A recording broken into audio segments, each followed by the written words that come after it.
Salut, je m'appelle Carole et je suis thérapeute et je vous aide dans les changements de vie difficiles, dans les épreuves de la vie telles qu'un deuil, telles qu'une séparation ou chaque fois que vous avez besoin de trouver une réponse pour passer à autre chose. C'est mon métier et il est très concret parce que je fournis des outils en lien avec la sophrologie, l'hypnose.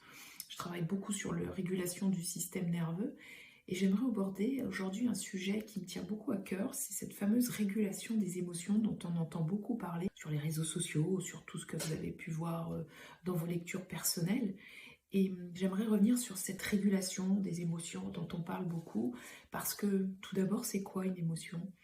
Une émotion, une définition même de l'émotion, c'est qu'elle est transitoire. Et ça, c'est intéressant. Elle est transitoire, ça veut donc dire que quoi qu'il arrive, l'émotion en question, l'émotion désagréable en particulier, celles dont on va parler aujourd'hui, sont celles qui vont vous impacter le plus, à laquelle vous allez vous accrocher peut-être, comme la colère, comme le sentiment d'injustice qui peuvent être liés à ces transitions de vie.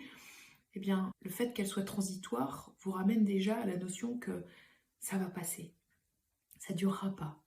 Et ne pas s'y accrocher, en avoir conscience, permet déjà un premier pas pour passer à autre chose. C'est ça la gestion des émotions, c'est prendre conscience que c'est quelque chose qui ne durera pas, qui ne va pas rester ancré en vous. Et si tel est le cas, on passe à un autre cap. On devient après un peu plus axé sur la colère par exemple. Si c'est une colère qui dure, on a une autre gestion. Mais une émotion par définition, laissons-la arriver, laissons-la simplement vivre. Et puis peut-être mettons-nous en pleine conscience. Ça c'est un premier outil que je vous donne.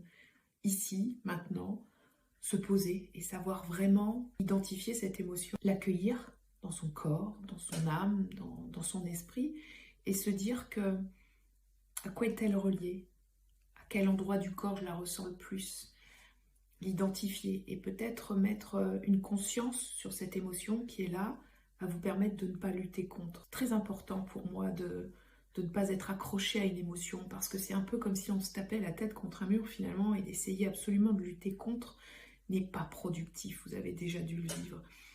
Accepter la colère, l'injustice, ces sentiments parfois un peu désagréables qui nous perturbent lors de ces transitions de vie, eh bien accepter, comprendre, et puis ça passe, parce que c'est ce que fait une émotion, elle finit par s'en aller. Ne pas s'y accrocher, c'est la clé. Et donc la pleine conscience, se mettre dans l'instant présent, et peut-être pour ça, vous pourriez simplement vous mettre à respirer en pleine conscience.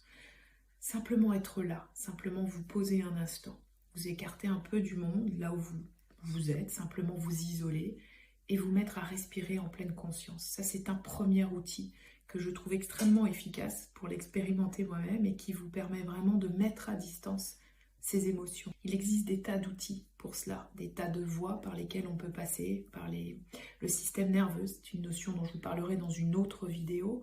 Et pourquoi ? Parce que le système nerveux nous impacte directement au niveau du corps et que la logique n'est pas reliée à ce système nerveux. Donc vouloir absolument gérer cette émotion, la changer absolument sur l'instant, n'est souvent pas compatible avec l'état de notre système nerveux. Mais encore une fois, j'y reviendrai dans une autre vidéo si ça vous intéresse. Si ce sujet-là vous intéresse, je vous propose 30 minutes gratuites d'échange avec moi en visio ou par téléphone pour pouvoir parler de ces émotions qui vous bouleversent parfois dans vos transitions de vie, dans vos changements de vie. Et pour cela, il suffit simplement d'aller voir dans ma description le lien qui vous permet de prendre rendez-vous avec moi pour ces 30 minutes gratuites. Voilà, je vous souhaite une belle journée et je vous dis à très bientôt et surtout n'hésitez pas à me contacter. Au revoir.